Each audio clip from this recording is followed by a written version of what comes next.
Hi, അസ്സലാമു അലൈക്കും, welcome back. നമുക്കിന്നൊരു വൈറ്റ് അച്ചാർ ഉണ്ടാക്കിയാലോ? അടിപൊളി ടേസ്റ്റുള്ള റെസിപ്പിയാണ്. സിമ്പിൾ വന്നിട്ട് ഉണ്ടാക്കാൻ. ചോറിൻ്റെ കൂടെ ഒരിത്തിരി എടുത്താൽ മതി. ഭയങ്കര ഫ്ലേവർഫുള്ളായിട്ട് നമുക്കിങ്ങനെ ഉണ്ടാക്കുന്നതെന്ന് നോക്കാം. അതിന് വേണ്ടിയിട്ട് ഞാൻ 1 കിലോ ചെറിയ നാരങ്ങ എടുത്തിട്ടുണ്ട്. അത് ഇതേപോലെ 4 പീസസ് ആയിട്ട് കട്ട് ചെയ്ത് മാറ്റി വെക്കാം. ഞാനിപ്പോൾ ഇതാ മൊത്തത്തിൽ ഇതേപോലെ കട്ട് ചെയ്തെടുത്തിട്ടുണ്ട്. ഇനി നമുക്ക് ഇതെല്ലാം കൂടി ഒരു ബൗളിലേക്ക് തട്ടിക്കൊടുക്കാം. അതിലേക്ക് 1/4 ടീസ്പൂൺ ഉപ്പ് കൂടി ചേർത്ത് നല്ല രീതിയിൽ തന്നെ മിക്സ് ചെയ്ത് കൊടുക്കണം. എല്ലായിടത്തും എത്തുന്ന രീതിയിൽ നല്ല രീതിയിൽ തന്നെ മിക്സ് ചെയ്ത് കൊടുക്കുക. ഇനി ഇതിപ്പോൾ ഒരു അരമണിക്കൂറെങ്കിലും അടച്ച് വെക്കണം. ആ ഒരു സമയം കൊണ്ട് നമുക്ക് മസാലകൾ ഉണ്ടാക്കിയെടുക്കാം. അതിനുവേണ്ടി ഒരു പാന് വെച്ച് ചൂടാക്കി അതിലേക്ക് വെളിച്ചെണ്ണ ഒഴിച്ച് ഒരു 1.5 ടീസ്പൂണ് കടുകിട്ട് പൊട്ടിക്കുക.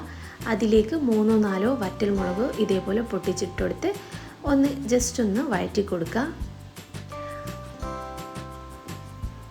പിന്നെ ഒരു 1/4 കപ്പ് വെളുത്തുള്ളി കൂടി നമുക്കിതിലേക്ക് ചേർത്ത് കൊടുക്കാം. ഞാനിപ്പോൾ തൊലിയെല്ലാം കളഞ്ഞ് വൃത്തിയാക്കി നടുവ് കീറിയിട്ട് ഇതിലേക്ക് ഇട്ട് കൊടുക്കുന്നത്.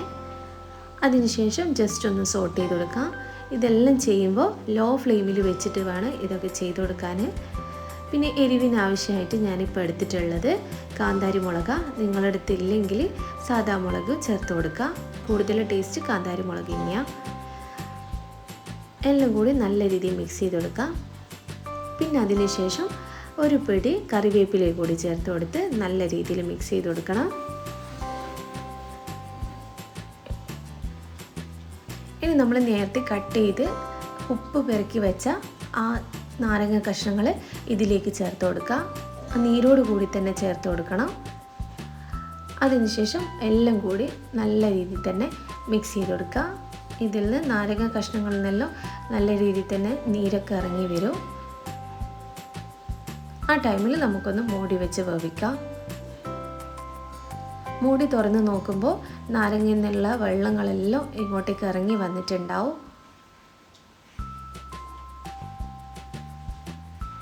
ഇനി അതിലേക്ക് വിനാഗിരി ഒഴിച്ചെടുക്കുക. ഒരു 4-5 ടേബിൾ സ്പൂൺ വിനാഗിരി ഒഴിച്ചു കൊടുത്താൽ മതിയാവും. പിന്നെ 1/4 ടീസ്പൂണ് മഞ്ഞൾപ്പൊടി. ഈ അച്ചാറിന് ആവശ്യത്തിനുള്ള ഉപ്പ് നേരത്തെ നമ്മൾ ചേർത്ത് കൊടുത്തോണ്ട് തന്നെ ആവശ്യത്തിന് മാത്രം ചേർത്ത് കൊടുത്താൽ മതി.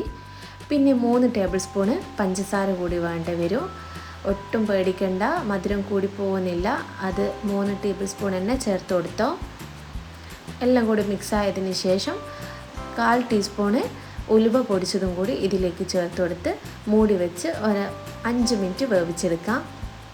മൂടി തുറന്ന് നോക്കുന്ന സമയത്ത് നല്ല കുറുകിയിട്ട് ഇങ്ങനെ ചാറോട് കൂടി തന്നെ ഇത് നമുക്ക് കാണാം. ഈ ടൈമിൽ കുറച്ച് പുളിയും എരിവും ഒരു കയ്പ്പും എല്ലാം മിക്സ് ആയിട്ടാണ് ഉണ്ടാവുക. അത് കുറച്ച് കഴിയുമ്പോൾ അങ്ങ് സെറ്റായിക്കോളും. ഇപ്പോൾ ഇതാ നല്ല രീതിയിൽ സെറ്റായിട്ട് വന്നിട്ടുണ്ട്. ഞാനിപ്പോൾ ഇതൊരു ജാറിലേക്ക് മാറ്റി കൊടുക്കുന്നുണ്ട്. ഒരു 2-3 ദിവസത്തിന് ശേഷം അടിപൊളി ടേസ്റ്റ് ആയിരിക്കും. എല്ലാവരും ഒന്ന് ട്രൈ ചെയ്ത് നോക്കണം. ഇതുപോലെ സിമ്പിളായി ഉണ്ടാക്കാൻ. ഇൻഷാ അല്ലാഹ് നെക്സ്റ്റ് ടൈം കാണാം. ബൈ, അസ്സലാമു അലൈക്കും.